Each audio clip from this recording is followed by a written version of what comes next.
Yan. What's up guys? Mag-ano kami oh. Kakain kami ng favorite ni Kayla at ni Hailey. Barbecue and chicken inasal. Kakain kami. Ito yung aming dinner. So ang akala ni Kayla dito, nagvi-video lang kami ng kumakain. Pero may surprise kami sa kanya. Panoorin nyo guys ang magiging reaction niya sa last part ng video.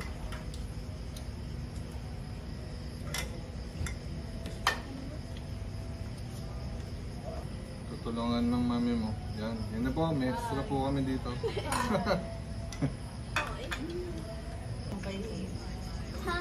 Kailangan ayusin